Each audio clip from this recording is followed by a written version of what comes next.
My name is Laura, and I'm a nurse. After another busy day at work, I head home. As usual, I got home a little late today. I'm home. Welcome back. When I walked in, my daughter, Meg, greeted me. It must be really lonely for a third grader to wait at home alone every day. Whenever I see Meg, I always feel sorry for her.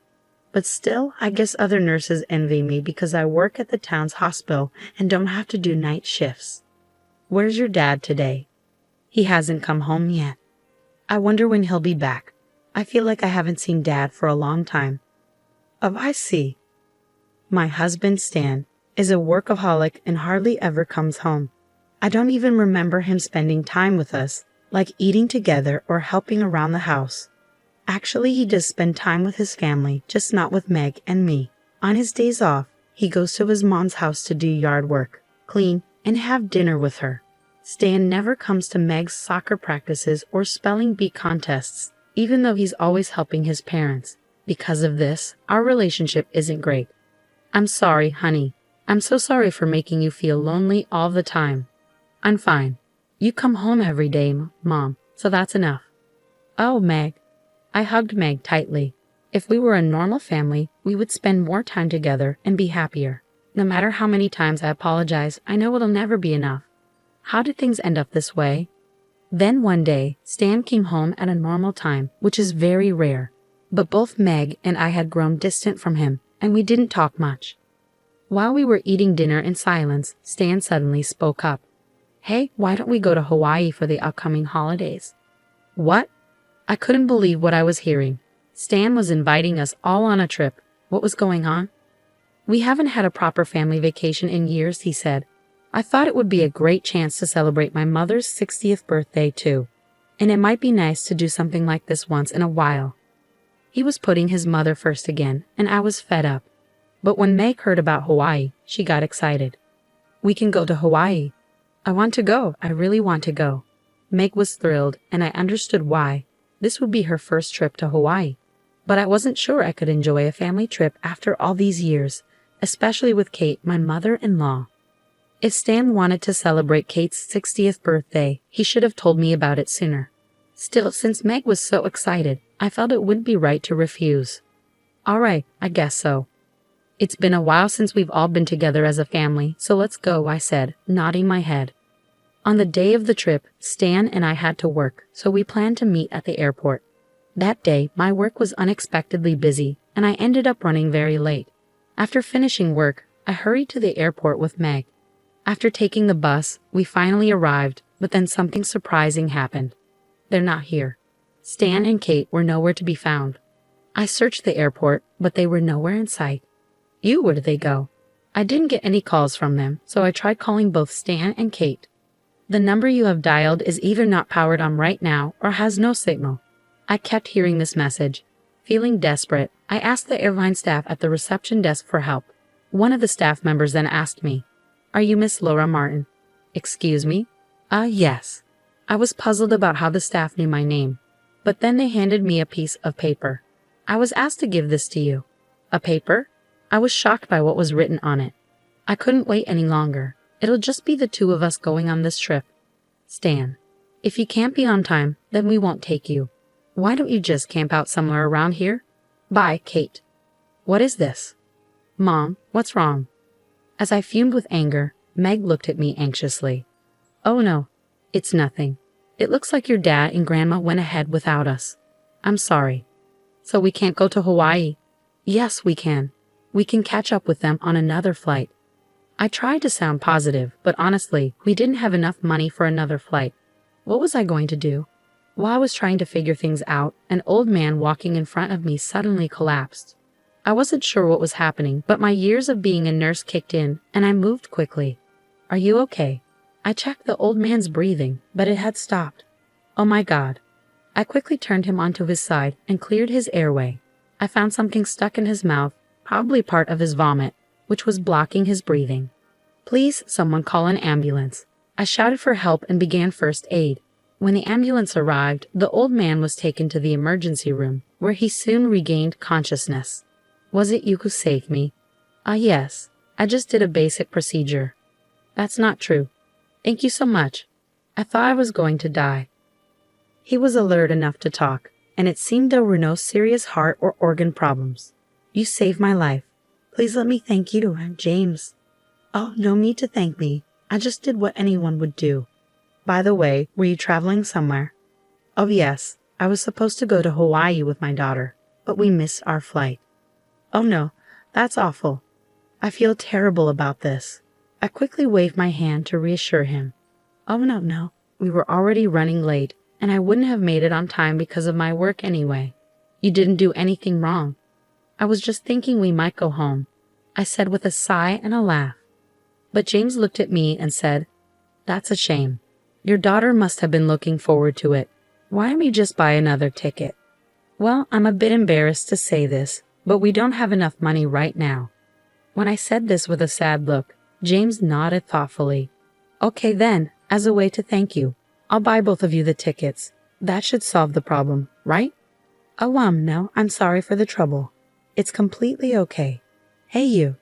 James called out to a female staff member walking by.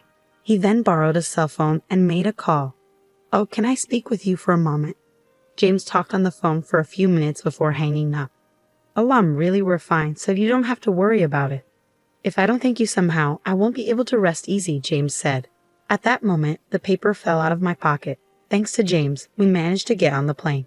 To my surprise, he had bought us expensive business class tickets. His kindness allowed Meg and me to enjoy a very comfortable flight, and we arrived in Hawaii safely. But now I have one problem. I hadn't asked Stan and Kate which hotel they were staying at. Hello, are you Laura and Meg? A man called out to us. Ah, yes, that's right. But, nice to meet you. When I wondered how the man knew my and my daughter's names, he handed me his business card. It had the name of a well-known logistics company that even I recognized. I heard about you from the chairman of our company. Thank you very much for that. The elderly man you helped at the airport is the chairman of our company. Oh, really? I was shocked to learn that James, who we met at the airport, was the chairman of a major company. We will take you both to your hotel on the chairman's orders. Please enjoy your trip to Hawaii, he said as he led us to a black limousine. I had never been in a car like that before. Wow, it's amazing, Meg exclaimed, thrilled to ride in a luxurious limousine for the first time. I made sure my shoes were clean before getting in. The view of Hawaii from the windows was stunning. It felt like an endless summer. At one point, I was worried we wouldn't make it, but I was so relieved that we did. Meg was glued to the window, taking in the sights. When we arrived at a huge, luxurious hotel, I suddenly realized something important. Oh no, I didn't book a room, I whispered to myself. Oh, please don't worry. We've already reserved a room on the top floor, the man said after hearing my quiet concern. But I don't have enough money for this. You don't need to pay anything. The bill has already been taken care of. Oh, really? I was amazed at how far James had gone to take care of us. This VIP treatment was overwhelming and unfamiliar. After we entered the hotel, I was astonished by our room. It was a suite, far too spacious for just two people. The view of the ocean and the stunning sunset from the large windows was absolutely breathtaking. We had a dedicated hotel staff member available to assist us with anything we needed. The food was incredible, beyond anything I could describe, especially the steak, which was grilled right in front of us. It was the best meal I had ever tasted, and I was constantly impressed. While Meg and I were strolling around the lobby after dinner, we heard some arguing voices coming from a corner. Are they? It was my husband and mother-in-law arguing with the hotel staff. Hey, what are you both doing here? When I called out to them, Stan and Kate looked up, surprised. What? Why are you both here? What do you mean? We came here as planned. You suggested this trip, and now you've treated us badly, Stan said. Well, that's... Stan glanced at Kate, seeming unsure about what to say. Oh, it was your fault for being late, right? I regret that, but you didn't have to say we should just camp out. Kate seemed unbothered and showed no remorse for what had happened. I struggled to forgive them. By the way, why are you arguing with the hotel staff? I asked. When I tried to check in, they told me to leave. I don't understand why, Stan said angrily. Is there a problem? I asked the hotel staff. The hotel staff began to explain. I heard that these people left our very important and valued customers behind, and that's unforgivable.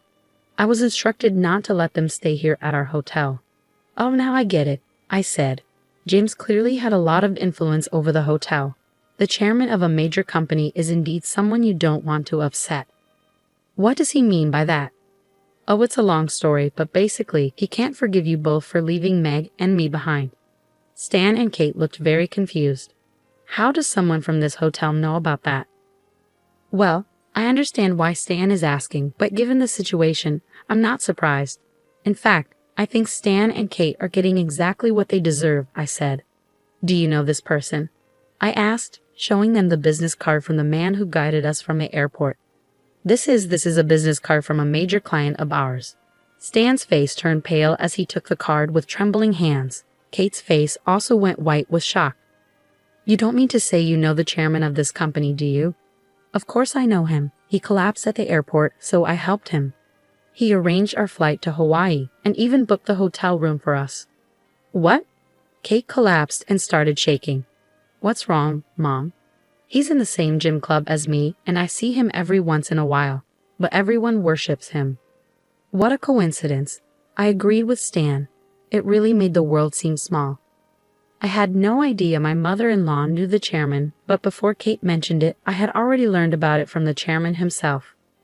When I received the new ticket at the airport, James was the one who found the piece of paper that had fallen out of my pocket. Oh, he picked it up, read what was written, and looked at me in surprise. Laura, what is this? How should I put this? We were left behind by my mother-in-law and husband. Yes, that's horrible and unforgivable. But this name, I've seen it somewhere before. Is your mother-in-law's last name Martin? Yes, her name is Kate Martin.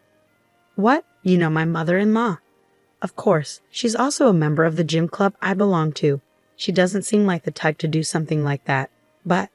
And that's how it all unfolded. I looked at Stan and Kate with a grin, thinking back on everything. It's tough, isn't it? Since you two said you were going on the trip together, I guess we'll just enjoy it on our own. Meg and I are going to have a great time. Kate, why don't you just camp out somewhere around here? Enjoy the Hawaiian night under the stars. Oh, hey, wait. That's terrible. You're the rudest person ever. Stan and Kate kept shouting as I turned my back on them. They were being ridiculous. They threw those words at me first, and when I gave them a taste of their own medicine, they called me terrible and rude. I couldn't help but laugh. Let's go. I urged Meg, let's go. She took my hand and we walked away from the scene. The argument between the hotel staff and Stan and Kate continued behind us. Anyway, get out of here. We don't have rooms for you, the hotel staff said firmly. Eventually, Stan and Kate were forced to leave the hotel. So Meg and I enjoyed our trip to Hawaii on our own. With Meg's feelings for Stan almost gone, there was no need to worry about him at all. I never imagined that helping an old man would lead to such a wonderful trip. We were grateful to him from the bottom of our hearts. The trip ended, and we returned home safely. It was an amazing and refreshing experience, and Meg was very satisfied. As for Stan and Kate, who had been kicked out of the hotel, it seems their troubles didn't end there. After returning from Hawaii, Stan came home exhausted and disheveled. It turned out that the chairman's instructions had been shared with all the hotels in Hawaii. They ended up having to camp out in the wild.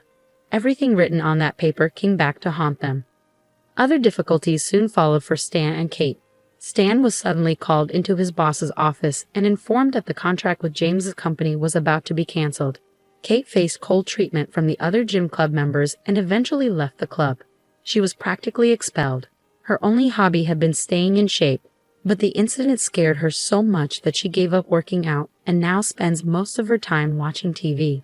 Stan and I decided that continuing our marriage would be too difficult, so we officially divorced. I got full custody of Meg, and I didn't receive any alimony or child support. My income was similar to Stan's, so supporting Meg was manageable. I have no intention of seeing my mother-in-law again. Despite everything, this whole experience felt oddly surreal. Looking back, it's strange how being late at the airport led me to help the chairman of a major company whom Kate knew. Thanks to him, I got to experience one of the best trips to Hawaii. It almost feels like fate was guiding me. My relationship with Stan didn't work out except for the fact that I have Meg. Maybe there were miscommunications due to our different work schedules, but I believe the outcome would have been the same even if I had stayed a housewife. Stan would have always prioritized Kate over us. I have no regrets.